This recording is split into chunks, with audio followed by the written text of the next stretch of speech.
Notice we got the TV. Isn't that great? And I appreciate the leadership allowing us to do that, and gives us some ways to look at some maps and things like that. I don't know where we are here. Let's see. You know, we talk about these spectacles, Roman spectacles.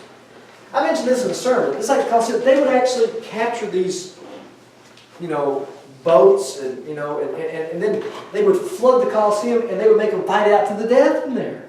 Can you imagine? You know, you think Circus d'Olet is great, a great show. Imagine. I mean, it's just incredible. They just went, you know, this is the kind of things, you know, the heights in which they, or the lows sometimes too. These kind of things that happen in the Colosseum and in Roman culture, you know, because again, it's just like us. Look at our culture as far as what we'll watch on TV, what entertains us. Remember who was it? Gibbon probably talked about the two causes of the Roman Empire, their fall was entertainment and free handouts. You know, we're so caught up in those things. We've got to entertain us at all costs, and you better give us a free lunch. You know, and it's like, wow, that not much changes, does it? Listen to some of these candidates. Who's fighting over, you know, who's going to give the most handouts, you know?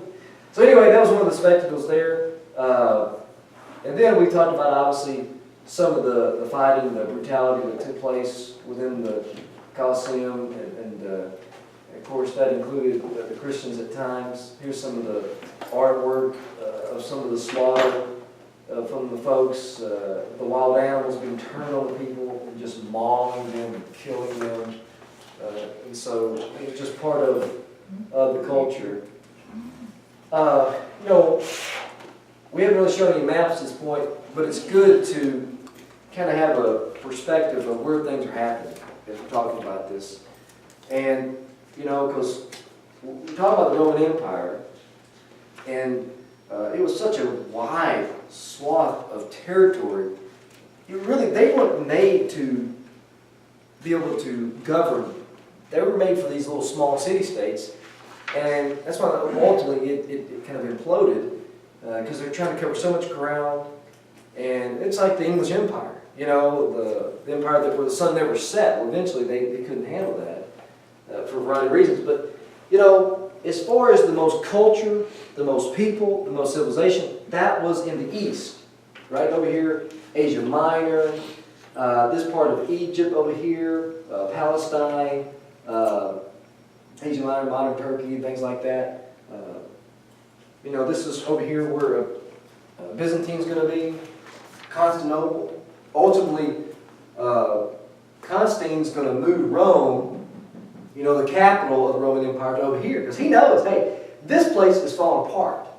Because you had the barbarians, the Germanic tribes, and they're coming in because they want to have what these people have.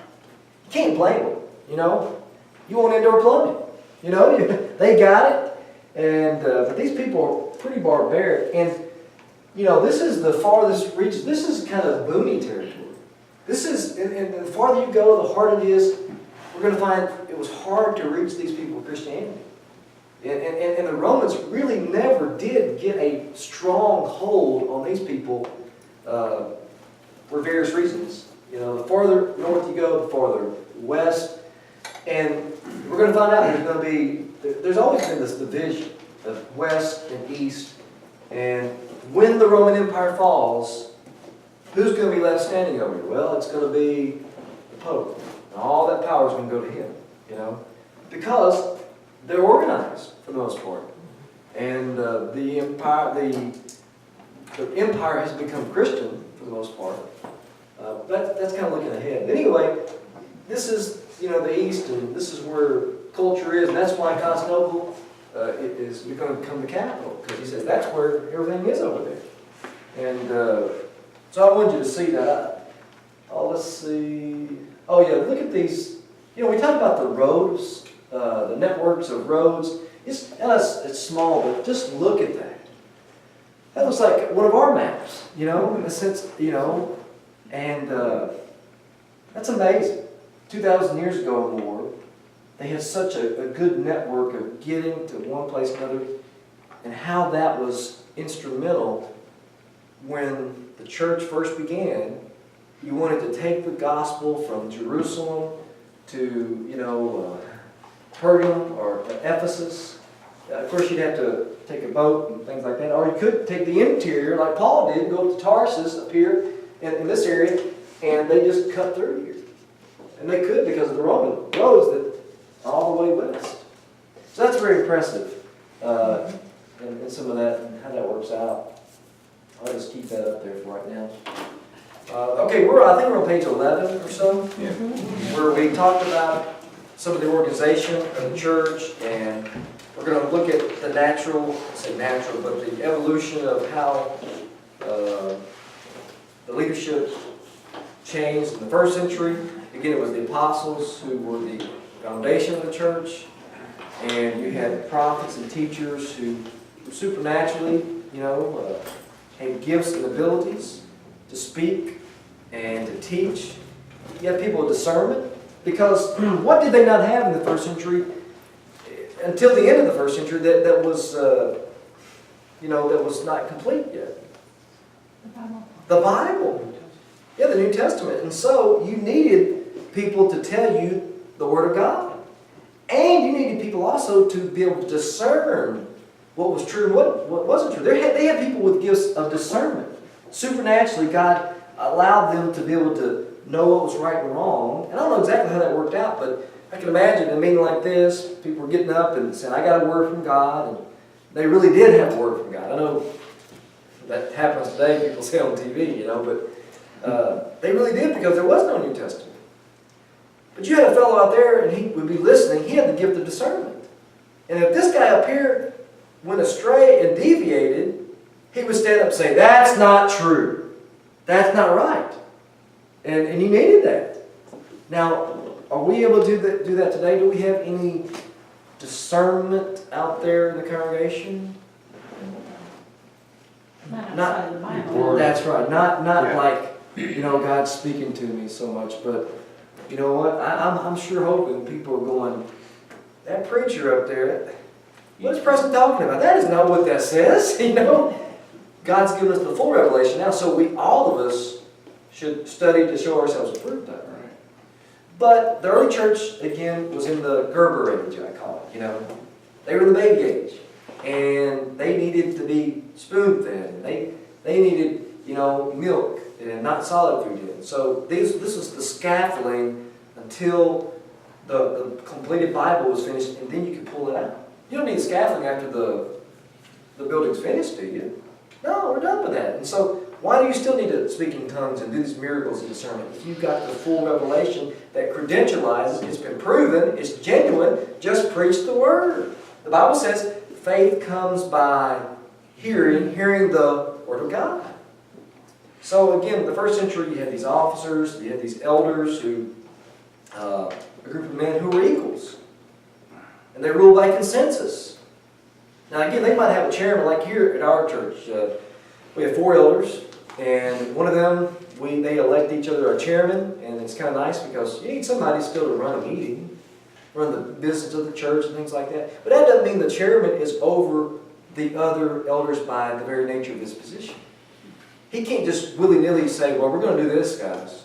No, he cannot. They're all still equals, and I think that's very biblical. I think that's the model. Within the leadership, the elders, there was not one was more authoritative than another. Does that make sense? Mm-hmm. One man didn't have more authority than another. They were all kind of equals among another. That's going to change, though, isn't it? That's going to change very quickly, by the way. Of course, you had deacons, and so in the late first century, again, they're going to have this transition from the gift of leadership, who were appointed, to non-gifted leadership, who are going to be elected. That's going to be a controversy too. Then the second century is this gradual disappearance of the gifted men because they're dying out in leadership of the church, and now there's a period of transition, and so you're kind of trying to identify the gifted from who's really just an imposter out there. And that's why John, in his letters, he says, you know what, you got to try the spirits. You got to figure, are these guys the real deal? People out there, because in the Didache, you've heard of the Didache, it just means the teaching. the teaching of the 12 apostles, which that's kind of a misnomer because it was an early doctrine in the church, but it wasn't written by the 12 apostles, okay? But it does give us an early insight to the worship of the church in the 2nd century. So the Didache, this teaching of the 12 apostles, is a manual worship dating back to the first half of the 2nd century. We're talking about early on. So it says here, and concerning the apostles and prophets, according to the decree of gospel, so do. But let every apostle that cometh, this traveling evangelist kind of, unto you be received as the Lord. And if he stays one day, and if he need be, the next also, but if he stays 3, he's a false prophet. If he starts hanging around too much, okay, this guy, this is not real.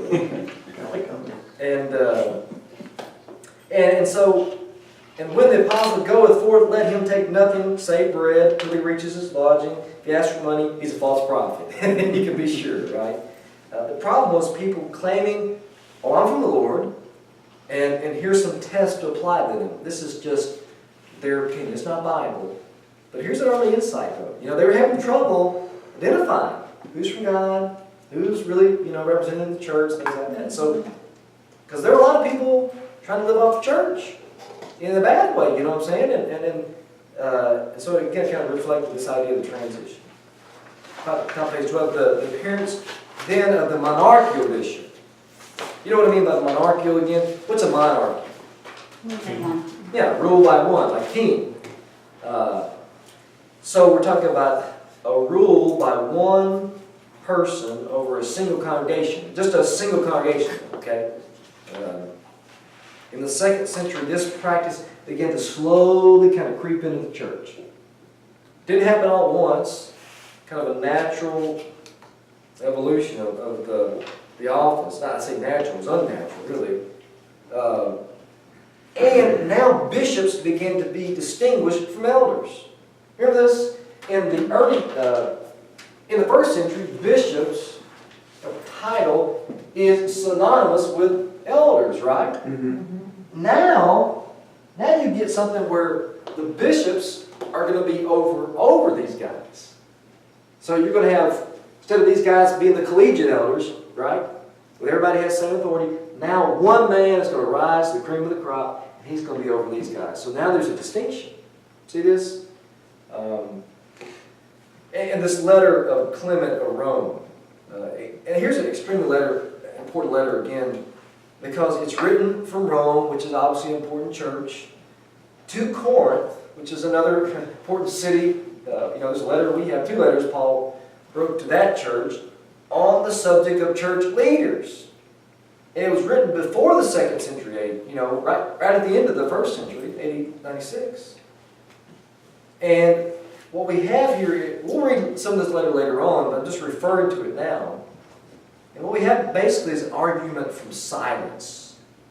And it's valid, I think it's important, if the subject of discussion is one where you expect something to be said. Okay, if this is taking place, you'd think they would talk about it, right? That's what I mean. What was happening was some of the young men in the church were wanting to kick out some of the elders that had been appointed by the apostles. See, we've got this transition going on. These men who were serving had been appointed by the apostles, and he was saying, you know what, you shouldn't do that. And Clement is just giving his advice because he's an influential leader. This is not Bible. But I tell you what, it's interesting. Not one word is mentioned of a bishop or of a monarchical bishop. No word of a pope. Again, not even one guy over another guys. There was not one person who ruled the church in Rome, none in Corinth. So even at the end of the 1st century, with the early letter in this transition, he doesn't talk about this yet. But it's coming. So, again, it's a strong argument, number 3, from silence, because in the context where it might be expected, again, there's no suggestion of whatever of this kind of bishop, either at Rome or Corinth. If the bishop of Rome if there was a bishop of Rome, certainly don't you think he would be referred to in this letter then? And so, but he's not. And then we got this other letter, Ignatius. Ignatius to Smyrna, just after the first century, the early second century, he first urges the use of this monarchical bishop. Ignatius was this guy, he was on his way to Rome to die. And in the process, he writes a series of letters to different churches. And so he's an important leader who's writing to say, you know what, maybe we need to think about this idea of installing a monarchical bishop. But it's important to note he's urging something that did not exist yet. This is his suggestion, by the way. It's not Bible, but he's an influential leader saying, maybe we should do this. And he's giving his advice because he was scared. Because a lot of believers were kind of going into the business for themselves, and Ignatius is going to urge the pastor system, basically. And there's always been this issue of people going into business for themselves, doing things their way. And so here's what he says. Avoid divisions as the beginning of evil. Follow all of you, the bishop, as of Jesus Christ. Follow the Father and follow the presbytery as the apostles.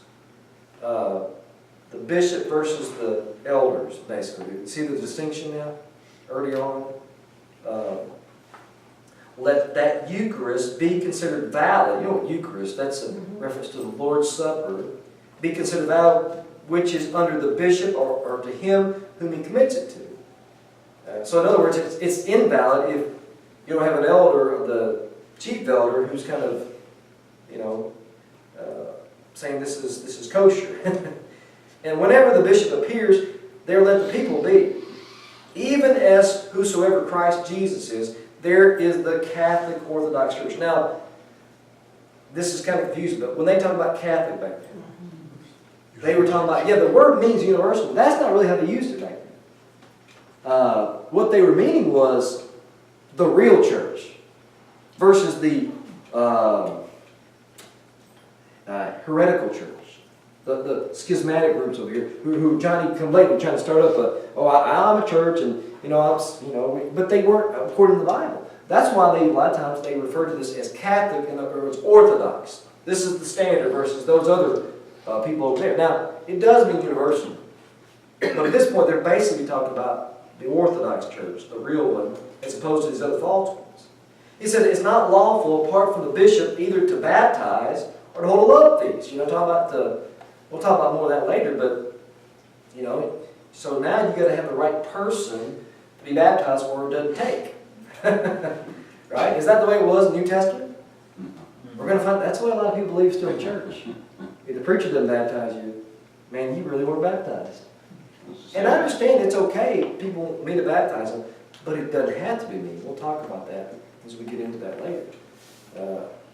I encourage other believers, sometimes dads, they can encourage them to baptize their own kids if they want to.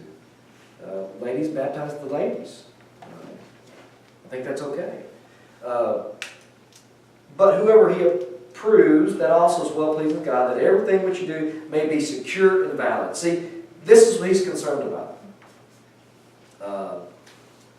He didn't get this from the Bible, but he's trying to fight heresy. He's trying to fight false teaching. And so there's kind of two ways, you can set yourself up against heresy or schism or division. Number one, I tell you what you do, you can set a man like a king in charge. Everybody's got to do what he has to do, right? A dictator. That's one way you can fight off heresy, right? He kind of simplifies things. This one guy, he'll be the leader. Then, or you can do it the hard way and you can just teach people. Let me tell you what, that's the hard way. Strong teaching will preserve the truth. I think that's what the first century did. They were committed. They almost had, churches were almost schools.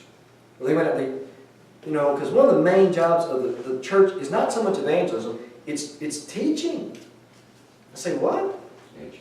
Yeah, because if you do educate people, the byproduct will be evangelism. You don't have any teaching, then your evangelism might not be very good. You understand there's two ways when heresy, and it's a real threat, you can kind of set one person up and he be the vanguard, he can be, try to take everybody out and we'll just trust him. Or you can just kind of do it the hard way and say, hey, let's just know the Bible so well, so that we'll recognize heresy as it is. And unfortunately, the church chose the easy way, the wrong way, and that's one of the major contributing factors that's going to lead to the papacy.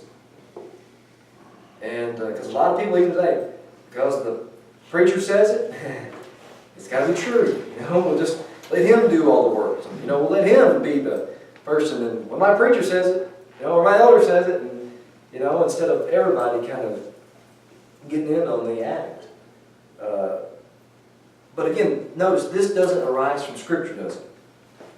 It's a plan for protection, but they're kind of putting all their eggs in the basket of the bishop. And that's, I think, a deviation. I know it is, a deviation from the Bible. Now here, that's interesting, number 3, the church at Rome, of all churches, was the last to adopt the monarchy of bishop. Get that. Because the Roman Catholic Church obviously points back to this, and their roots, started in Rome. No, it didn't. Rome was kind of like Johnny come lately to have the idea. And by the way, again, this is one bishop over a single elder or elders. We're not talking about over multiple churches yet. Yeah. Right, not yet.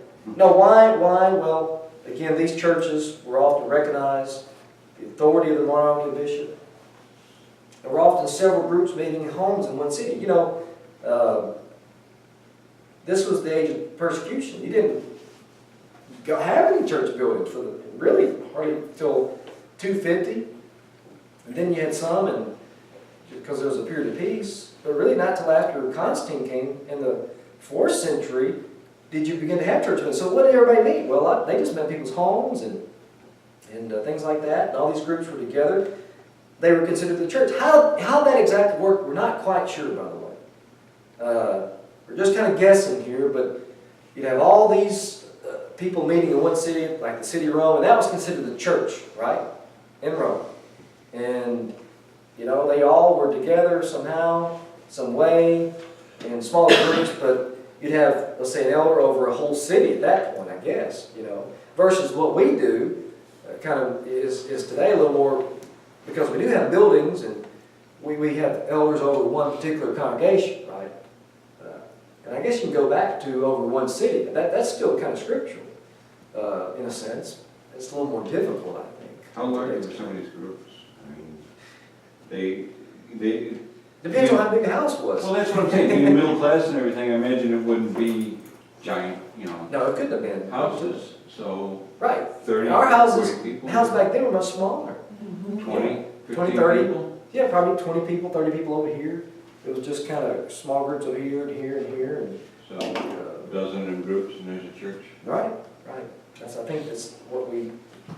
Now, some suggest James was the monarchical bishop, the head bishop at Jerusalem. And they kind of use him as the model, but I don't think that's really the case either. It seems to, again, this misguided response to pressure that they were facing. And so, the church was missing the apostles and their authority and those appointed. Because you know what? It was like, okay, you're moving from the Gerber age. It's like, your children, and they're learning you're taking off the training wheels. It's scary. It's kind of like, that was kind of what was happening here in the analogy. Let me write that down. That's a good one. I want to think of that one later. I just came up with that, okay? So, Training wheels. But the idea is, it's easy to kind of go back to the training wheels and do it another way, but instead of just learning the Bible and say, okay. There was a lot of younger leaders coming up too, and they were trying to take and adapt to what's new and Yes. still keep what's old, maybe, or. Well, it's a good analogy today when we face that same problem. And again, it's easy to go the way that seems practical, but it's harder to do it biblically. Do you know what I mean? But back then, they still didn't have the Bible. So, I mean, they didn't know. At this Paul's point, right, the Bible Paul's was wrong. completed. Yeah. They did have a Yeah, full. we had a lot of books, but. Yeah, but They didn't have all of it the together. average person didn't have one. No, they sure didn't. Not yet. So again, they're in transition. That's what's, Yeah. that's the tough thing. So did that person just, what was in it for him? Did he just have authority, or did they support him? I think they supported him. This is the way the church went. You know, they thought, well, that's a good idea, Clement, and sounds good to us. Now, not every church did this, I don't think. I think there were some churches that did it. We don't know a whole lot. We just get an idea from, this was an early idea, and there was an evolution of it, so obviously it began somewhere, and we can trace it back there. So, yeah, and again, it's kind of like, yeah, well, this is a good idea. We'll let this one guy kind of be the vanguard against heresy. So we don't know much. We just kind of give some little bit of insight. This idea of apostolic succession. This is very important. You know, this idea that there's and it sounds good. We got a direct link to the apostles, right?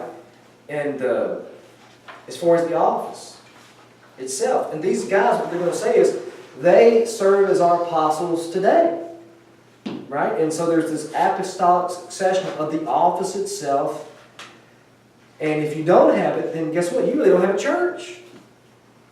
And the Roman Catholic Church would say, okay, the Episcopal, Church and the Eastern Orthodox, which all are kind of papal type, organizations, they're a church but not a real church, because they don't have the right succession. By the way, it's similar to the not Romans, but the Mormon Church. They still got 12 apostles today in Salt Lake, Utah, out there. At least that's what they call them. They got apostles. And yeah, they do. One time, one of those guys came to my house, and I remember what another teacher said, so I asked him the same thing, and we were in my living room for about 45 minutes. Two elders in the church, both 19, 20 years old. Mm-hmm. And I wasn't much older, I was about 25. But I wasn't an elder. and I asked those guys, because they told me about, well, yeah, we got apostles, back there in Utah. I said, you do? Well, that's amazing. I said, now, can they raise the dead, heal the lame, walk on water? And they said, yeah, they can. I said, well, certainly if they could have raised the dead, we would have heard about that today in modern technology. Everybody'd be over there. If somebody raised the dead, I don't care if they live in Timbuktu, we would know about it. Yeah. And they said, well, they can do it, but they don't because they just don't want to show off. That's kind of convenient, isn't it? And they believe that. Okay. And we had some other interesting conversations, but that's a whole class on the cult.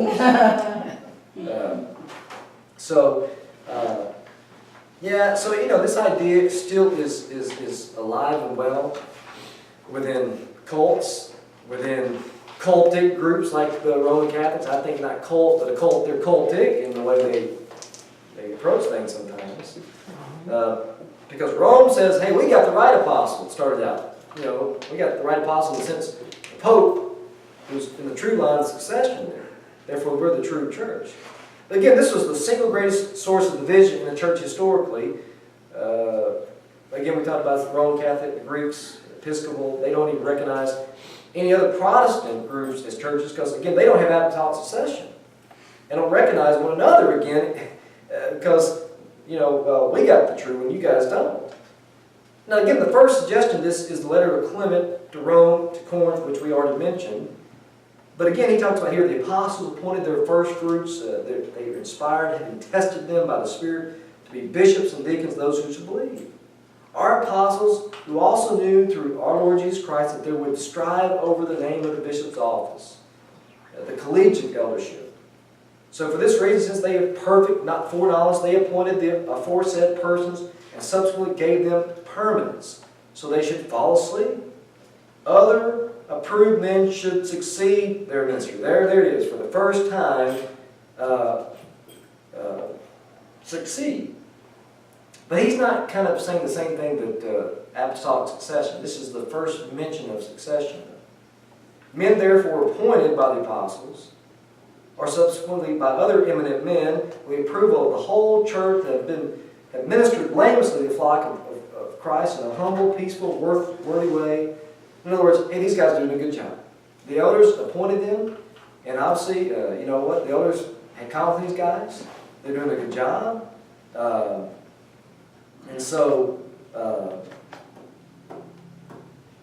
just kind of sum up what he's saying here. Again, we're talking about this before, but some of the older men were being put out of the office.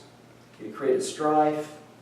And so now he's calling for a succession of the collegiate eldership, not a bishop, who are to be approved by the congregation.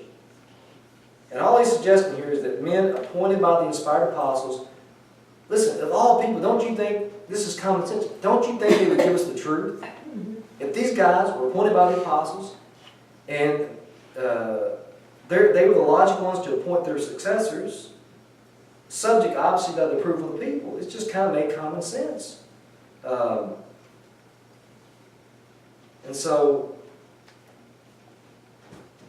you know, because some of these people were calling for them to leave. He said, listen, these guys, they appointed by the apostles, they've been behaving good, in a good way. But again, there's no suggestion here at all that those appointed by the apostles had, by virtue of their appointment, the office or authority of the apostles. Just because the apostles appointed these guys to, take on leadership didn't mean that they became an apostle, right? That's not the way it worked.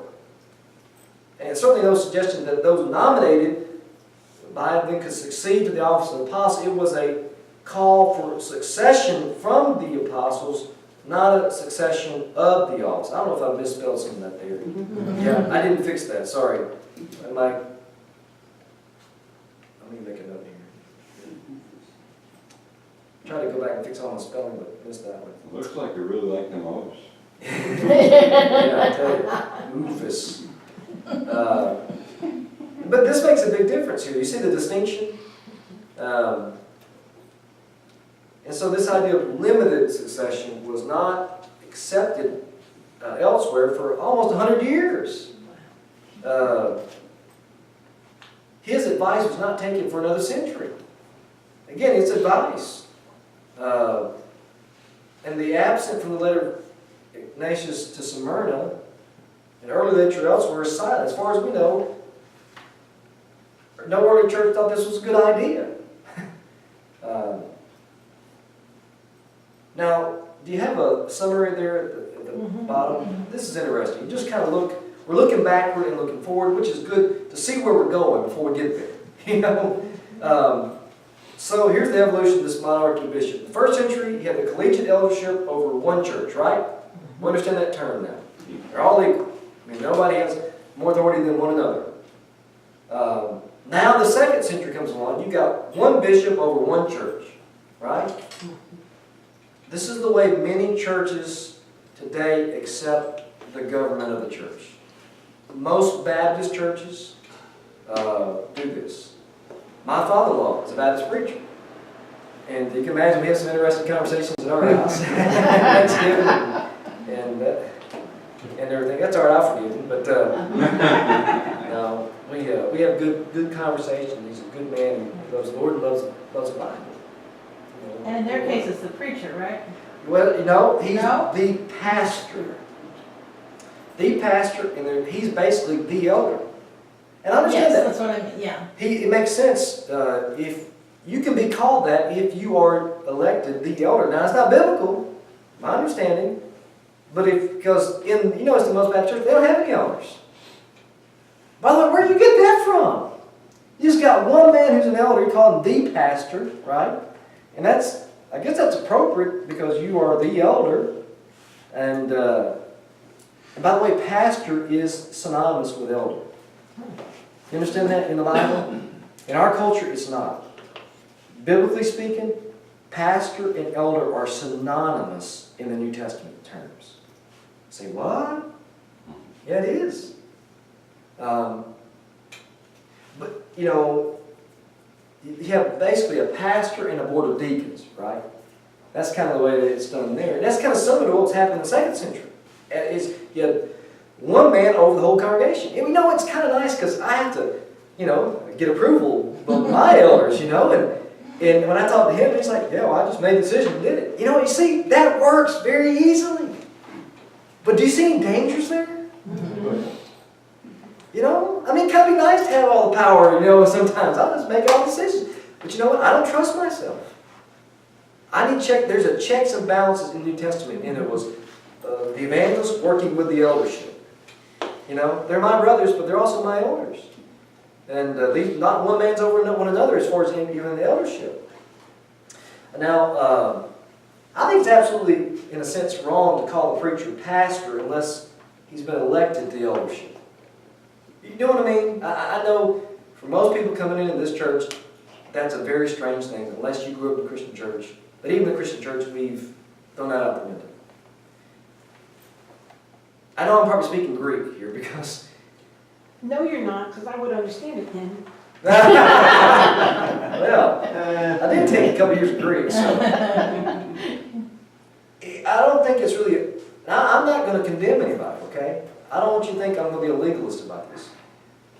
But if we're going to be biblical, okay, to call the preacher the pastor unless he's been elected to the elders. And I think that's appropriate. Sometimes that the preacher becomes one of the elders as well. A preaching elder. That's biblical, I don't know if your husband's ever one of the elders. Oh, he wanted to be. Yes, yes. He really felt that if you're going to have that much authority in preaching the word, that you ought to be an elder first. Yes. Yeah, I think that's one of the best scenarios to do it in.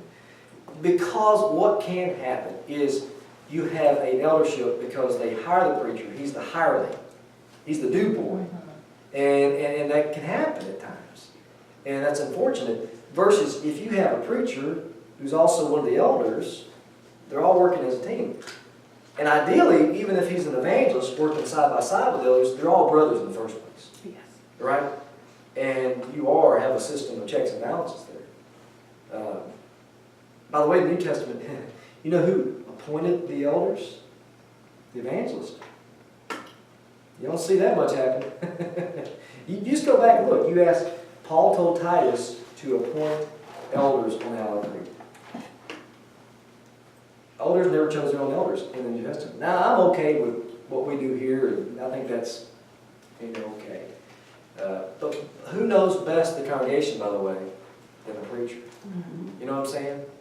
And then the elders have checks and balances on the preacher. In our mom's Christian church, Right. their elders and deacons are in training. They have a training. Yeah. If they had enough people. Right. Yeah. But they had people in training and they grew them into the jobs. Boy, we need more of that. That's good. Yeah. Again, pastor means elder. It's always wrong, I think, in the sense of calling him the pastor. You know what I'm saying? He could be a pastor, but to call him the pastor, unless one elder is elected as an elder of the church, and that's if you have a 2nd century form of government, not the 1st century. But I don't think ever the preacher should be called the pastor. That's definitely not biblical. Does that make sense at all? I mean, is that I know we've been so ingrained in our mind, but that would be going to this, wasn't it? Or the bishop. Let me ask you, is that biblical? No. Is it okay to be a pastor, a elder? Right? Let me do this right here. Right? So it's okay to be a pastor, an elder, right? If there's another one. What's that?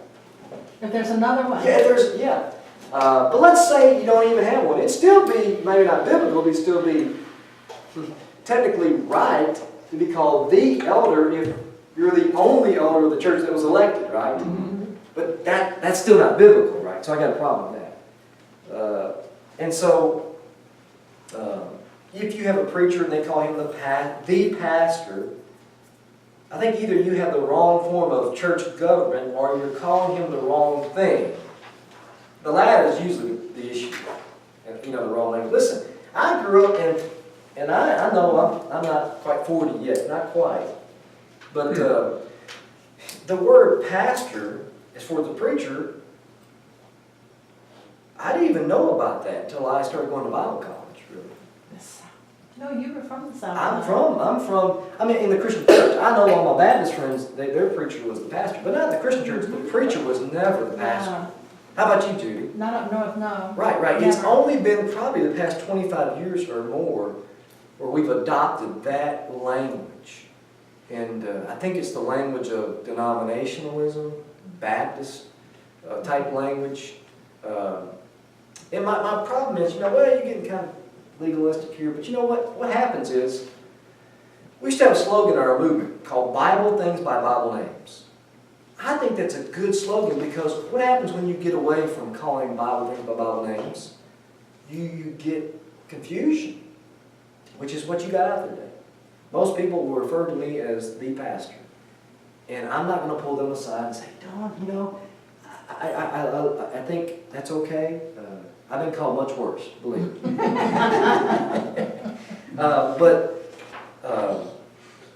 You know, I just think... But you're correct. There's, I'm sure, more folks like Elaine and I that have moved around the countryside. You know, we've been Methodist, we've been Right. Baptist, we've, That's right. you know, dabbled in Catholicism. So you've been to all these, and we've been under pastors or under preachers or, you know, different people in different churches, and you just kind of lose track of what the real name is, and honestly, you get confused. I understand. I love that you just said that. Good point, and most people come to our church come from a denominational or other background, and Now you got a pastor and you got a preacher. Is there a reverend? yeah, you know, a lot of times in the papers, if they ever interview us, they'll try to always call us reverend. I'm like, don't, because I understand the word reverend. If you're getting biblical, there's only one who's reverend. Reverend. It's Yes. God. It's God. In fact, that word that's translated in the NIV is the word awesome. In the Old King James, it's reverend. It's God's reverend. And so I think to put a man on that line is not good either. So I really don't want to be called reverend either. Because I think that's a category for God. He's only awesome. So you're a preacher. Yeah, you can call him Preacher Preston. Okay. I think evangelist is probably a better title. I wore the title of evangelist at Merritt Island for 10 years. And that's somebody who just is a preacher of the good news, a teacher of the good news. And evangelist, a lot of times we think traveling evangelist, you know, Billy Graham or something like that. But Philip of Caesarea, Philip the deacon, was also an evangelist who was in Caesarea for 30 years and still called him evangelist. I think evangelist kind of fits more with, you know, the preacher, evangelist. Minister, well, that's kind of what we all are, since we're all servant. But that's kind of long to say. Do you use brother? Yeah, brother. And when I was in Mississippi, I was Brother Free. Yeah. Let me tell you what, that was my title, Brother Free, Brother Free. That's what the other preacher, they called him Brother so-and-so, and so I was Brother Free. You don't get that much here. Here, it's usually pastor or preacher or minister, and sometimes, like I said, worse. Sometimes, you know. No. Again, I don't want to be legalistic, and I just think, man, you're right. We have so much confusion. But you see, it's a hard thing to do it this way, to kind of dig deep and figure out where the Bible terms are and how we got to where we are today. And I'm so glad you're in this class because I think this kind of stuff right here kind of clarifies things. Maybe it doesn't. Maybe it really muddies the water for you.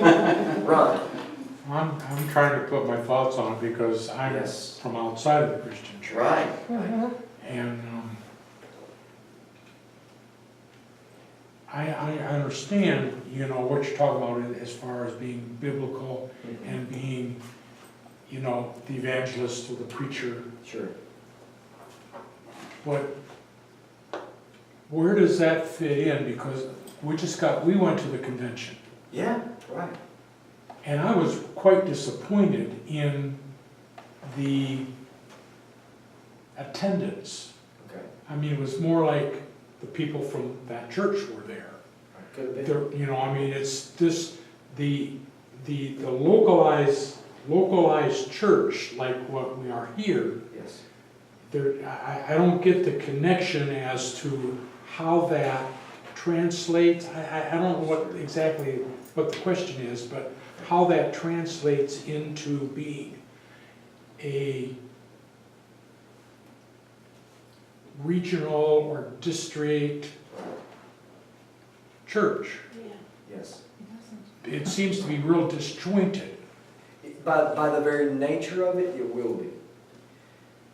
Because we have no governing board. We have no synod. Right. We have no annual meeting where we make a vote and say, well, these churches are going to be all uniform. They're all going to be similar. Yeah. But there is a beauty in that too.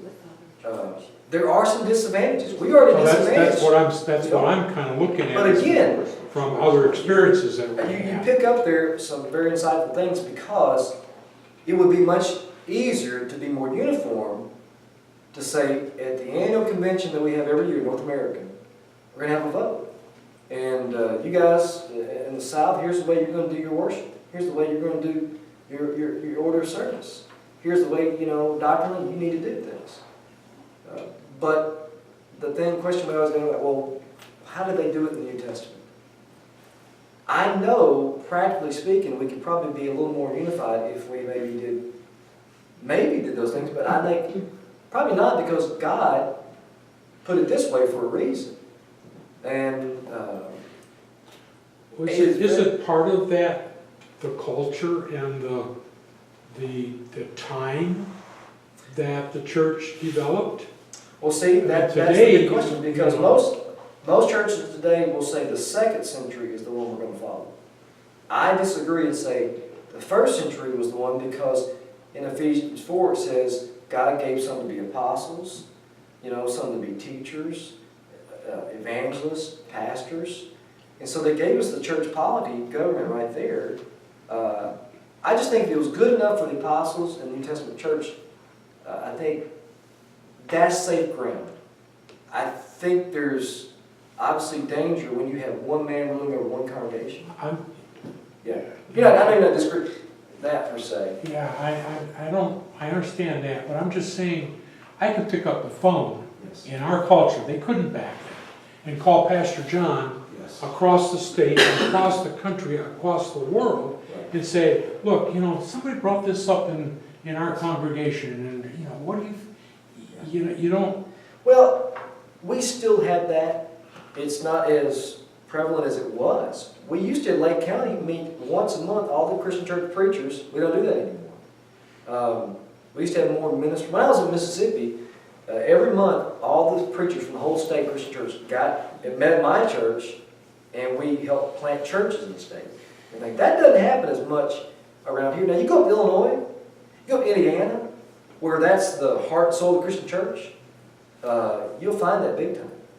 The North American Christian Convention, when it was in Orlando, we had 10,000 people here, and from the Christian church. This year it's out in Anaheim, California. But again, there's no votes made. It's more of a fellowship, more of a what's going on. Encouragement is the way I think it should be. But there is cohesiveness. There is groups that work with each other. We have a group called International Disaster Emergency Service, EYES, that emergency situations, whether it be a typhoon or a hurricane somewhere, Christian churches can put their money there, and they'll go and give it directly to the people. So, This last article, I don't know if you've gotten that on, I don't want to get down this rabbit that's trail. okay. The CRA, there's big discussion going on in the schools. That's the school I got my master's degree from. I'm very well aware of that. That is a good article. That's one of the reasons we're doing this. Because of the direction of our colleges and our brotherhood are going, more of a secular, being like a Florida State or Florida, versus are we going to be a Bible-trained school, or are we going to be kind of a liberal arts and just a good generic type thing? If that's the way you want to go, that's fine. But I think we lost our way with the Bible conference in a sense. And that particular conference, by the way, is a brand new conference. I've been going about 2 or 3 or 4 years. And I don't think that's really... sometimes there are other conferences that do really well. But The speakers were really, were great. Okay, let's finish, go ahead. We used to also get together as churches, like on the fifth Sunday. Fifth Sunday round? 4 times a year. All Yes. the churches come together so that we have a feeling that it's not just this one local church. We're related to everybody else out there. We used to do preacher swaps too, and we've done that one time here since I've been here. Where I'll go over to Lake Eustis Christian Church and preach, their preacher come over here and preach, and it's good, because y'all need to hear somebody besides me. And it's, and we used to do that more often too. We need to do that more often. Tomorrow It's night hard. should be good. Now, it's hard, let's say, let's say our sister church, like real life, let's do a Fifth Sunday rally. Where we, we couldn't house the choir, So, but there are other churches, it's kind of hard because you've got such a different dynamic now. You've got Adventure Christian Church, 600,000 people. How are we going to do swap? How are we going to have them over here? Now, we can go over there Yeah. if they want Is to it invite on, us. what, 19 or 561? Yeah, it's on 19, and I How know many the preacher over there. People do they have there? They have about, they used to have 1,000, but they're around 500 to 800, or maybe.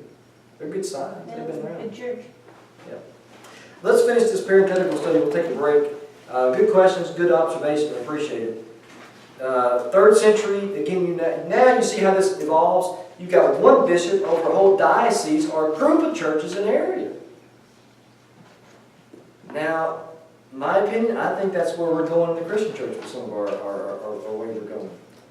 Maybe not one bishop, but you've got several bishops over a whole area, right? I think that's worrisome, bothersome. And then 4th century, you got one bishop over a bunch of bishops. And then obviously 5th century, you got one bishop over a whole church called papacy, called pope. Then it's not there yet. So you see that, how that, this is fascinating to me. See how we got it. And don't think what we're doing today is not significant in how we do things. One generation does it this way, and they're just a little off. And if you know anything about church history, this is why these things should worry you. Because what happens in the next generation? And next generation that, you get farther and farther away, you build basically a kind of a own denominational type thing. So that's my worry sometimes within our movement and other things. Let's take a break and then we'll get back to our recording. Whatever you marked in your paper, I put in. Oh, Yeah. We got your grade. You graded yourself. You didn't put it up there, but I know what you got. So Hey, can yes. you said something about Asia Minor being like culturally advanced or something like that? That's where, yeah, they were higher in civilization, more people were populous, and as a result, it's just like anytime you get a place where there's urban areas, more people, there's more education opportunities, there's more, versus, out in the country, in the boonies, Not saying anything, that's just the way the world works. And so, the farther you got away from the East, the less educated, less cultured, until you got places up here were they were barbaric. yeah. The Germanic tribes, here in Gaul, modern day France, Vikings, what's that? the Vikings. Yeah, and the Anglos and That's who the Vikings folks like that, the Vandals, Yeah. the Goths, the Visigoths. We'll talk about that next time. Well, no, we'll probably get that here. Keep moving. were. Sorry. Hey, you know what a dogma is? You heard of a dogma? That's it's like a Roman Catholic Church. They have a belief. It's not just any belief, but if you don't believe this, you're not going to heaven, basically, right? It's not just because there's some teachings they have. Well, if you don't accept that so much, you should, but at least you're going to heaven. Here, this dogma, this is like a line of demarcation, And so, like, for instance, I think it was up to 1951, they taught that Mary ascended back to the Father, but after 1951, it became a dogma. That if you didn't believe that, then you might not make it to heaven. And so, the dogma of apostolic succession, talking about. What had been just an idea in the 2nd century now became a dogma, and the 3rd became more or less kind of universally accepted as a teaching. Again, basic idea, bishops as successors to the office of apostle. versus just appointed from the apostles. And notice here in the 3rd century, it's bishops plural. Not till later you got one bishop, right? And although the idea circulated in the 2nd century, it kind of worked out and presented here in a systematic way by this guy Cyprian, AD 250, who was the bishop of Carthage, and which is out in the west. It was a sister city of Rome down there in Africa. And what happens is the bishops, as successor to the apostolic office, are now the representative of Christ. And again, still plural, not one. It's not in one person per se, but it's in the office of all the elders and bishops and stuff like that. And they became seen as the mediators between God and man. This is the idea where the bishop becomes a priest in a sense, right? A mediator. The bishops are kind of the channels of grace. If you come to God, you got to come through the bishops. The church, therefore, exists in the bishops. They are the church. I.e., the church is the bishops and those who are in fellowship with the bishops because, hey, they're the apostles in a sense, right? This is kind of the official teaching of the Roman Catholic Church today. And this concept was used to kind of rationalize the idea of the monarchical bishop, one person who's in charge over one church. Cyprian assigned this authority to all the monarchical bishops. Again, the Roman Catholic Church teaches that Cyprian, he was on his way to the truth, but he wasn't quite full there. He didn't get the full idea. And so this, obviously this had a transforming impact on the church all the way down to the Reformation. Let me see if anything else I want to say here. The elders, by the 2nd century, there's this concept of the clergy laity. We just got to talk about that with Brian just a little bit here in the break. The laity, this like the layman, the common man versus the clergy, the kind of, they're higher up. It kind of made a distinction. We got first-class Christians and second-class Christians. And I absolutely disagree with that. The Bible talks about in 1 Peter that we're a priesthood of all of us are a priesthood of believers. And that doesn't mean there's not different offices in the church, but I just don't think this idea of clergy laity is something we should be using today. It's a biblical distinction, kind of like the pastor in a sense, Again, it's a false concept of the classes of Christians. And then you have the evolution of the office of elders. 1st century, elders, bishops, we've already talked about this stuff here, so that's just kind of rehashing that. Deacons, number 5, become assistants without mediating power. They kind of occupy administrative positions. And the selection, bishops were nominated by the clergy, but always elected and approved by the people. Of course, over here in the West, you have the growing importance of the church there in Rome. And so, the question is then, how did this idea come about that, there is no salvation except in obedience, not simply down to the bishop, but to the specific bishop of Rome, right? So let me give you just a little brief outline, brief history here. The church of Rome itself, it was founded by disciples, we don't know who, really. There's different opinions out there. It was in existence by AD 50, 51. You see Suetonius, who talks about the expulsion of the Jews by Claudius. That was in the Bible, Acts 18. The Christians were kind of run out. And so we know that there were already Christians there by AD 51, because they were kicked out of the city. This is Aquila and Priscilla. They've been kicked out.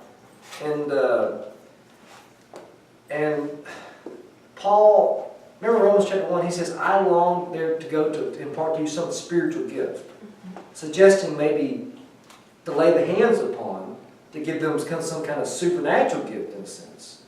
Suggesting, well, that means probably no apostle had been there to do that. So it could have been founded by an apostle in a sense. There's no miraculous gifts really kind of mentioned in the book too much anyway. According to tradition, Paul, remember this, was martyred at Rome. Was Peter ever in Rome? Well, in 1 Peter chapter 5, he says he writes from Babylon. Kind of cryptic, figurative language, like, you know, the book of Revelation talks about Babylon. And I think that's, because Babylon, what was Babylon to the people of God in the Old Testament? It was a wicked, enemy, sinful city, nation, right? And so they use that as a figurative sense in like the book of Revelation, and I think Peter used it too. I think he probably was talking about Rome. Was Peter the bishop of Rome? Well, no. Again, the Roman Church had no monarchical bishop in the first century. Remember the letter we talked about? There was no mention of that. Don't you think he mentioned Peter? That would happen? Did Peter found the church? Probably not. Tradition he did dates from the late 2nd century. And again, this letter of Ignatius, early 2nd century, the church, it doesn't mention Peter at all. He's on his way to be martyred, on his way to Rome to be martyred. That's Ignatius when he writes that series of letters. Some of the sources, Clement of Rome, again, a letter from the church at Rome giving some just brotherly advice. We looked at that. Not suggesting to one church, okay, you know, it's not, we're going to lay down the law, we're going to tell you how it is over here, you know, in Carthage, over at Alexandria, or Jerusalem. There was nothing like that. It was after the apostolic pattern concern, not authority. A letter of Ignatius, you know, he treats Rome as an important church because it's an important city. The ancients used to think if you came from an important city, that made you important in itself. Didn't Paul kind of have that kind of idea? Hey, don't you know, I'm from Tarsus, you know? I mean, it's like, hey, you know, I'm from wherever, you know, and I'm a little more important, you know? People who are from Texas, they kind of think that, you know? You know, I'm from Texas, everything's big there, and so am I. So you have to accept me. Nobody's from Texas, so. Yeah, too late now. Irenaeus of Lyons, over there in kind of modern-day France, he writes this document called Against Heresies. And he was primarily concerned about false teaching, and he considers the church at Rome to kind of be the most illustrious, oldest church, founded by the most illustrious of the apostles, Peter and Paul, and canon of all Christianity. This is the first time he set forth this, but notice it's AD 185, 2nd century, late 2nd century. He was concerned, though, the Roman church to be the church in the West. Is that misspelled too? Man, I didn't fix on it. I spelled it too. Right, didn't have an O on it. Most. In the West, most likely to have the truth, because, you know, he says it was founded by the apostles. So, and there were many in the East. But again, not a matter of doctrine, just a matter of practicality. But he never appeals to the authority of the bishop of Rome or suggests that other bishops should obey him.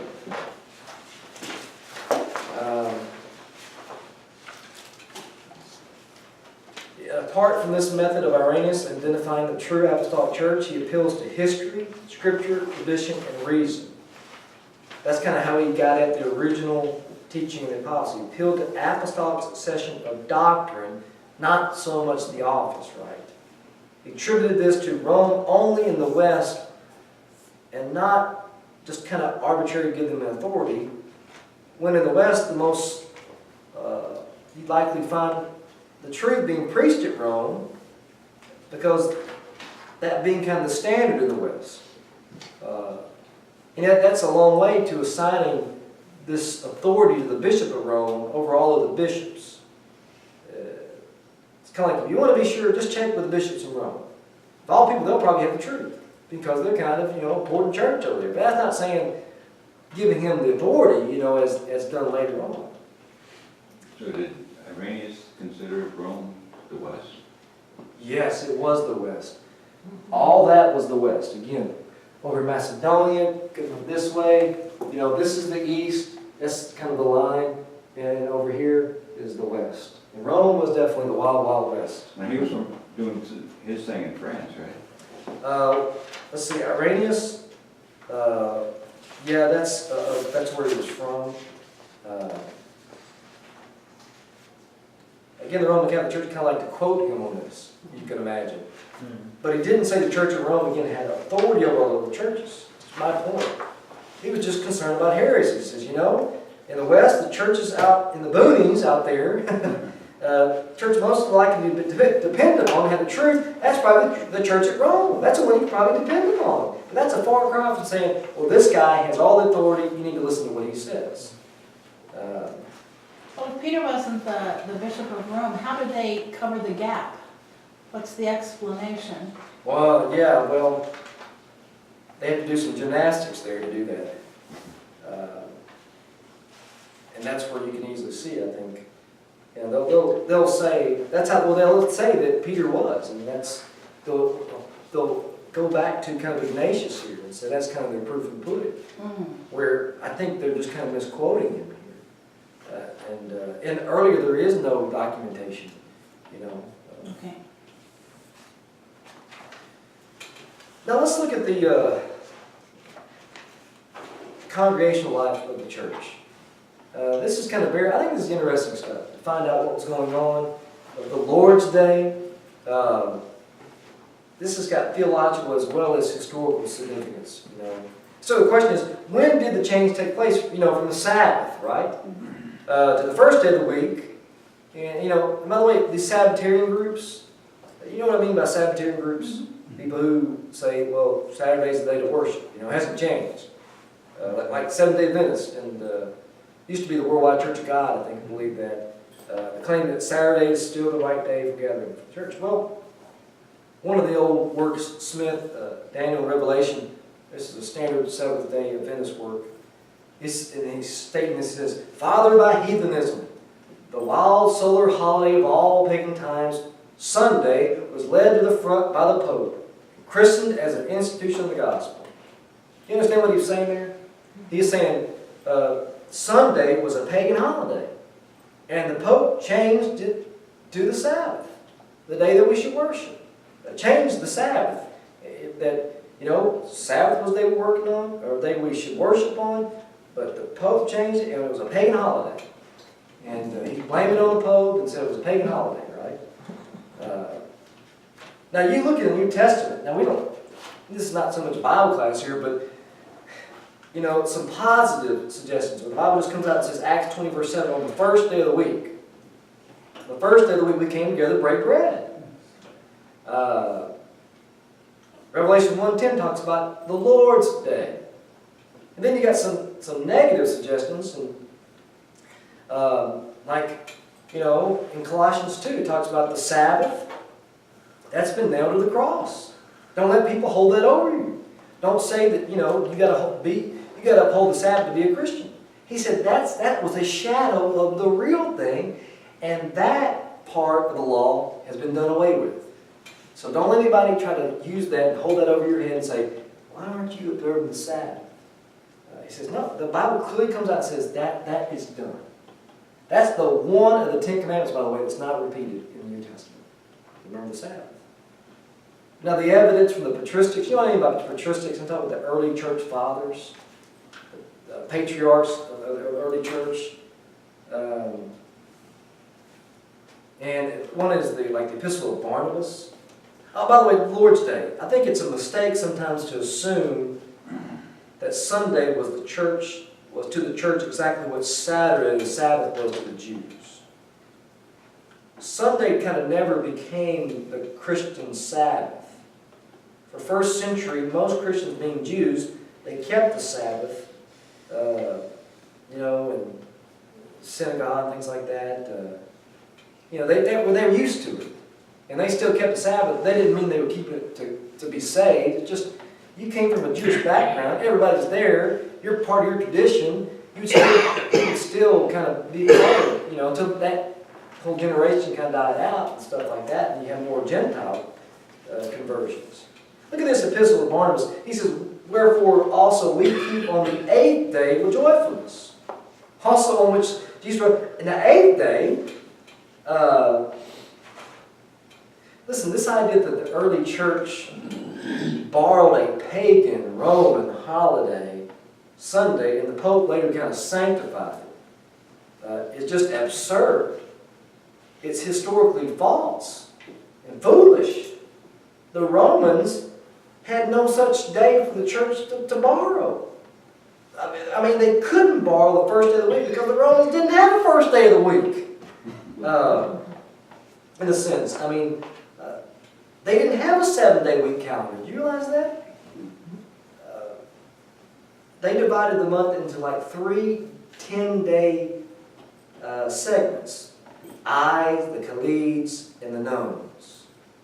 You know, the Khaleeds is where we get our word calendar from. You know, the Ides, you had the Ides of March. You've heard of that. They didn't have a 7-day cycle like we do. In our calendar, what day is this?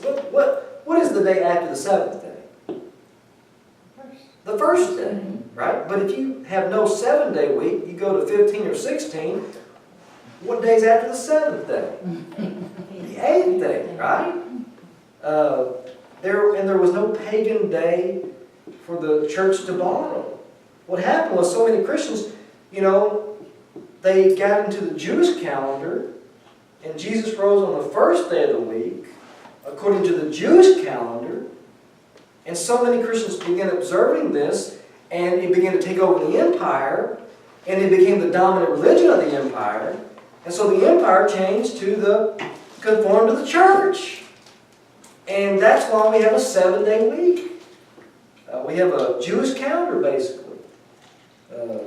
Came from the West and inherited in this Gregorian calendar that we follow.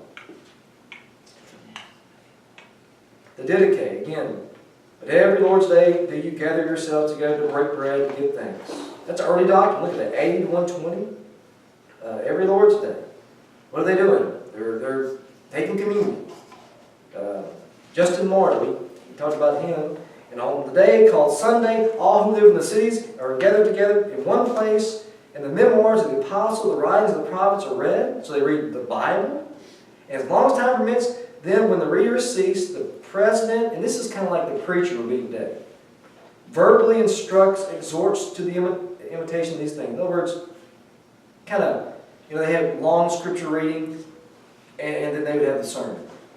And, you couldn't do that today, by the way. You couldn't just sit up there and read the scripture. I don't recommend any guys going to ministry to sit there and just read a lot of scripture. You lose your audience. This is an audience that they couldn't read for themselves a lot of times. We're used to reading for ourselves and things, so we don't want anybody just to read 10 minutes. You just lost your audience after, Well, our attention span isn't Yeah. that long. Yeah, if you do that, you're in trouble. They're reaching for the phone. Yeah, you ever seen these big ceremonies they have, and uppity up ceremonies in some of these churches, and it's like they read these long things, and you can see the eyes glazing over.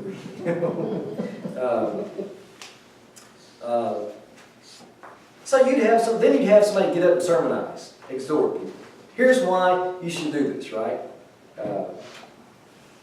So he says, but Sunday is the day on which we hold our common assembly, because it's the first day on which God, having brought a change of the darkness, matter made the world, and Jesus Christ the Savior on the same day rose from the dead.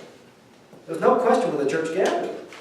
He was crucified on the day before that, Saturday, and on that day after that Saturday, which is the day of the Son, having appeared to his apostles and disciples, he taught them these things, which we submit to you also for consideration. Again, the Jews use a 7-day week, but they have Roman names with it. Saturday, that's what that is. Tertullian talks about that, Origen. And then we talked about this change. Number 4, the charge of Sunday observance was an adaptation to the pagan day of worship. That's, we talk about the Khaleeds and the nuns and the Ides. Again, it was the church who influenced the empire, not kind of the other way around in this issue. What about days of fasting? Well, Wednesdays and Fridays were observed as fast days in the early church. And this wasn't full fasting. It was abstinence until the evening meal. And this was very common. It wasn't so much a matter of faith, salvation. It was just more of a Jewish custom. Remember the Pharisees? They would fast 2 days a week. And what did those days just happen to be? They were the days of the market. And they would go out there and let everybody know how pious and holy. I'm fasting, can't you see? You know, look how humble I am. And Jesus says, guys, you can't do that. If you're going to fast, clean your face. Wipe your face. Let nobody knows that you and God. When you pray, don't go out there and stand in the corner and say all these theological great words, so people are going, wow, that guy really is close to God. He says, don't do that. Go to your closet. Don't do this for the impression. Well, early church had days of fasting, and it was kind of a Jewish tradition. They carried that on because early church was a lot of Jews. Wednesday was dropped as a weekly day of fasting. Friday emphasized, and it continued. In the Middle Ages, fish was permitted on Friday. And, why Roman Catholics do not consider fish a meat, in a sense sometimes? Well, by the Middle Ages, the idea that sexual intercourse was a venial sin, we'll talk about that later, was fully developed. That venial means it's a sin that won't send you to hell. It's bad, but it's not that bad. But this Roman doctrine, of marriage, is a remedy for venial sin, sexual intercourse, was a sanctified only by getting married, in a sense, and the possibility of having children. If you remove either one, you're in trouble. And that's why they're sometimes against birth control, and have chastity of the priesthood, and perpetual virginity of Mary, because she couldn't have sex with Joseph after Jesus, right? It was born because, I don't know where these other children came from, but sex was polluted in their eyes and corrupt and dirty. And in the Middle Ages, they raised these fish farms and these fish ponds and these fuel estates. Had these lakes, ponds, and fish, and they kept a regular source of food. And when the fish laid eggs, when they reproduce, their bodies don't actually touch a lot of times. I'm not a fish expert, but they don't join. They lay the eggs, and then the male comes along and fertilizes the egg, and they were ignorant. They didn't know about things like we know, and so this idea that they thought, well, the fish doesn't produce sexually, they think, well, this fish is not tainted then, right? You can eat them. It's okay. And it kind of reinforced, by the way, the symbolism of Peter and John were fishermen. But the basic reason fish was accepted as meat because the idea of fish did not reproduce sexually. Not tainted, and therefore special. I'm lost, where are you? That's my own notes there. That I'm just kind of a side note. It's one of those rabbit trails. And I'm not going to charge you any extra for that either. Fishtail. Cool. Fishtail, that's right. Good, Ron. Oh man, this is a good class. Now, by the way, you've heard of Lent. Some of you heard of that. 40 days of and it's kind of semi-fasting. You give up something, you don't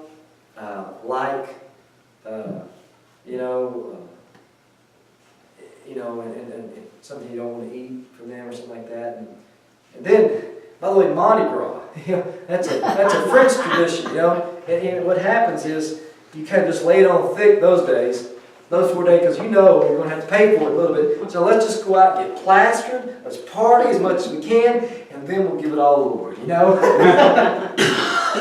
One of Mark Twain, one of his books, he was talking with one of the guys that were having a conversation, says, well, we'll give up watermelons.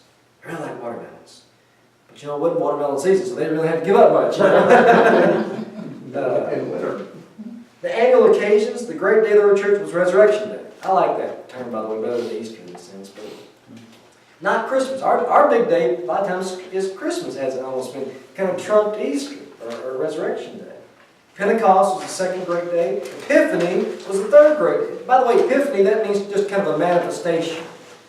And it commemorated the first manifestation of the deity of Jesus at Canaan, and he turned the water into wine.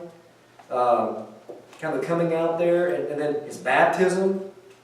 But especially the manifestation of his deity to the Magi, the wise men.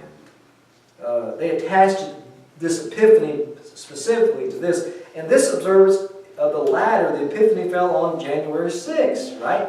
I'm sure you're familiar with that. The observance of this day began in the East, right? And remember, in its earlier name is Theophany. During the theology class, remember that is an appearance of God. That's what that means. And to those who observe the church calendar, it marks the end of the Christmas season. It's by the way, the basis of the 12 days of Christmas. Did you know that? The 12 days of Christmas, my true love gave to me. I'm not going to sing it for you, but this is the time between Jesus when he was born and when the Magi see the star. Now, not when they come to it, when they see the star, and the song originated kind of in Middle Ages, and it remembers, especially among the wealthier people, the families, what they do, they would give a gift each of those days, in honor of this. So I just thought that's kind of interesting. Often the anniversary of these saints, these brothers and sisters who were martyred, they died for their faith, were remembered. They would gather at their graves, not sometimes, it wasn't saint worship, it was just to say, you know what, like Polycarp or something like that. Man, we have a guy here who gave up his faith, and it's just a great encouragement for us and remembrance. All Saints Day, November 1st. You remember all the saints who gave their life and stood up for the Lord. And by the Middle Ages, this like a complete church year had developed. A lot of churches, including a lot of Protestant groups, they still use this. Are you familiar with the church calendar? A lot of the high churches, liturgical churches who follow this calendar will go by it. And you can look on it, and a certain Sunday, certain scriptures will be read, certain sermons will be preached. And in the Christian church, we kind of, and a lot of churches too, doesn't matter, we'll do that in a much different way, because at Christmas, if you're a preacher, you better preach on Christmas. Right? I mean, I think people would probably revolt if I didn't have you imagine I didn't have a Christmas sermon at Christmas? It just wouldn't seem right? Or at Easter, if you didn't preach about the resurrection somehow, some way. Sometimes Mother's Day, we'll preach on. I mean, your husband would do something similar. We heard a Mother's Day sermon on Jezebel one time. Just one time. That was it. Yeah, he probably wasn't there. Not my husband didn't do it, but Okay. the preacher that did that probably wasn't there the next year. Right. How come Mom was she? Now, who says you have to do that? Well, I think it's appropriate to say something about moms and dads. Not necessarily you have to have a sermon, and sometimes I do, sometimes I don't. But I think it's a good day because people are thinking about that. So what does the Bible say about it? I think that's a wise thing to do sometimes. You don't do it every year, but so we do follow a calendar in a sense, but not like that. There is a church calendar out there. Some of these churches still follow it to the T. Like ecumenical, liturgical places of worship. Well, again, the early church met primarily in the homes. A lot of these Christians who had more money to do had bigger homes. Priscilla, Aquila, other people like that are mentioned. You got to think Mary and Martha. Man, they probably bankrolled part of. Here they are. They helped feed all those apostles, and Jesus and his crew. They had to have some means and a place to meet that was big enough. In times of persecution, you're not going to have a building over here that's got a cross on it. That's just like asking for it, right? Advertising. Times of service. Well, what time they meet? You're not going to have that, are you? We're so used to that, but in the 2nd century, 1st century, 3rd century too, you're not going to have, the sign out there, come all worship with us, No, unless you're really asking for it. And so the church had to start meeting in catacombs. You know what catacombs are? These underground burial chambers, graveyards, these passageways cut out of soft, porous stone called tufa. And professional digger carved these burial niches, and loci, is that right? Loculi, and chambers, cubicle, that's where you get the word cubicle. For burial of the dead. That's kind of appropriate, when you're working in your cubicle. Yeah. The Romans practiced both cremation and humation. That's burial as opposed to being burned. In the former case, they would bury the ashes. You know, a lot of times people come up to me as a preacher, well, can I be cremated? Is that biblical? And I don't know that it's not unbiblical. You might have a different thought on that, but I think it's when the Bible just didn't say anything about it, silent. And silent, I don't think forbids, I think it just gives us liberty to use our common sense as long as we don't go against the principles of Scripture. But Roman law did not permit graveyards within the city walls. So these catacombs, they were found kind of like in a circle around ancient Rome. Some of you have been over there and seen some of that. And they've been estimated to contain as much as 600 miles of passageways, of chambers, and no one knows if we found all of them yet or not. They've also been discovered in Alexandria, Egypt, Tuscany, Naples. In times of persecution, Christians formed these burial clubs. Would use the catacombs for funeral services. Sometimes they met there for regular worship. It was these vast, intricate, easy to hide in them, you can imagine. And all times people were coming and going because they were used for funeral services. So every day there might be as much as 40 or 50 groups in there from different backgrounds, chanting, doing their thing, from their pagan worship. And so it was very kind of hard to police. How do you police that? And so it was kind of the perfect place for Christians to go there and not really be recognized, or other groups to think, well, they're just going down there for burial. And Christians in time of extreme persecution, they would go underground. This is an underground church, and it was kind of an ideal place. It's kind of hard to find. If somebody would chase you, it was easy to lose them. You just couldn't tell whether they're Christians. This is when, it's like, Gary, okay, get the coffin this time. Your turn, brother. Okay. Yeah, and we'll give you a free ride in here. And, I don't know exactly how it went, but, and then, church buildings came into play about 250, the 3rd century. And by the way, that's when you had a period of about 34 years of peace, and they started building some churches. And that only lasted 30, 40 years, and then some hard persecution came in. Was it Diocletian or somebody? It wasn't him, but it was somebody else right before Constantine. And so it didn't last long, but we do have some early churches there. But the oldest yet discovered is in Dura, Europe, in Syria, dates to the 3rd century. And by the way, these church buildings we did, all of them had baptistries. All of them had baptistries in their churches.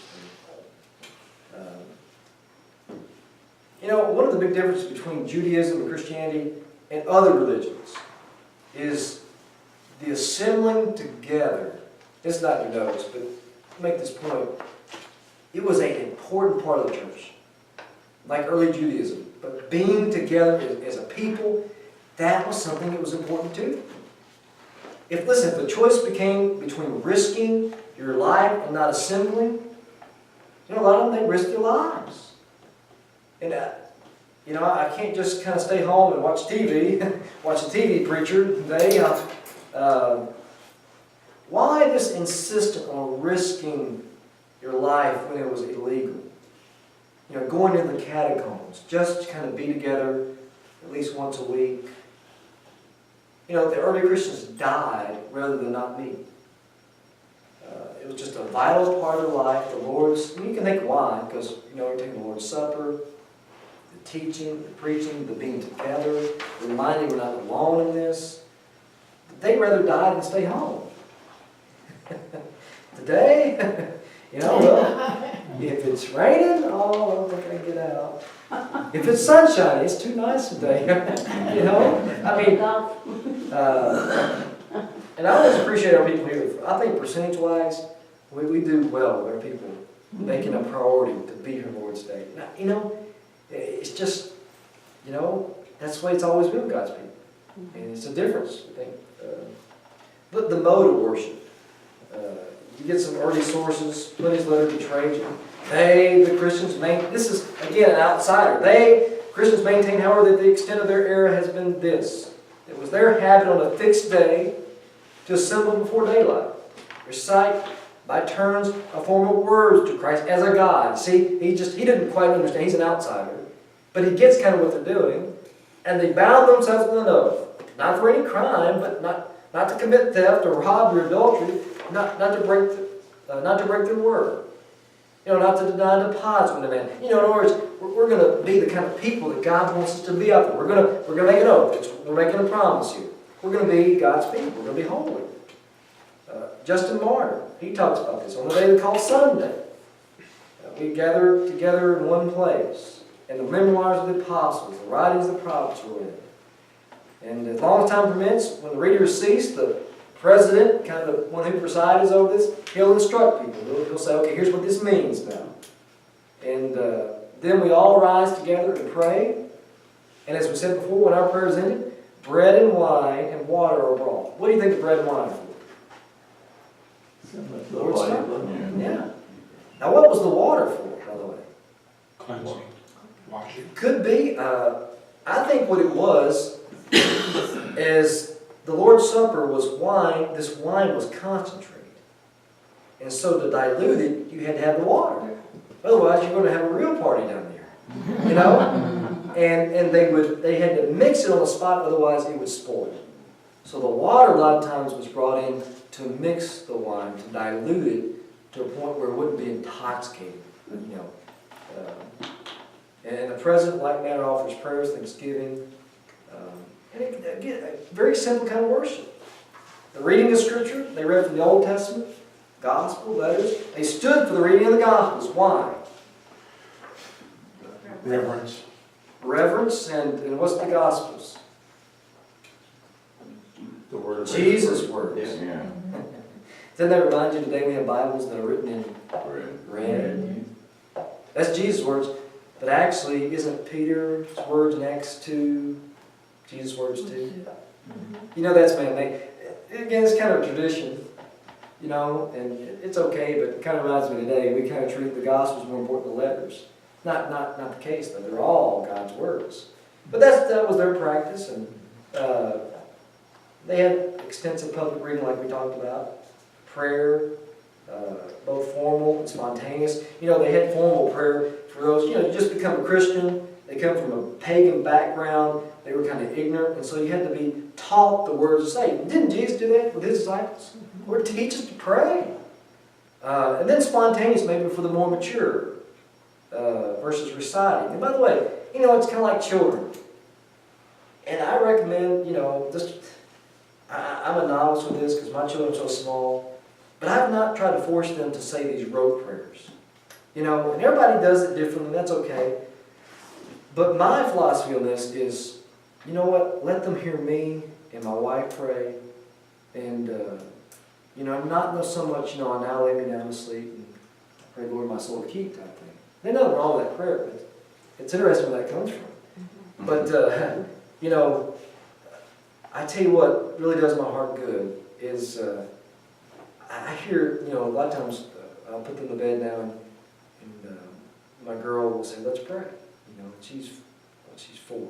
Yes, 4. And you know what? And so those are some of the best prayers that I hear.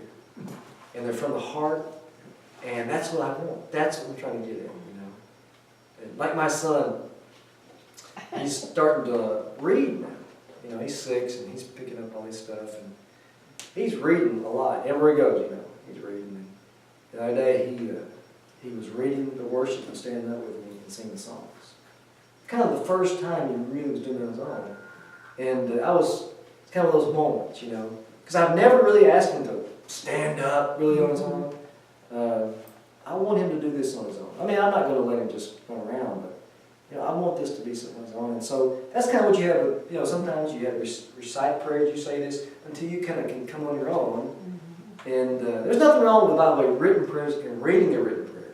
That can be still from the heart, by the way. Men go up there and do a meditation, they write a prayer they thought about before, that's okay too. I don't have a problem with that. And we'll stop there. We'll get into, again, it's just a very simple format of the church, and Wasn't like they had a bulletin and said, okay, now we're gonna do this or that, you know, and. All right, any questions on anything?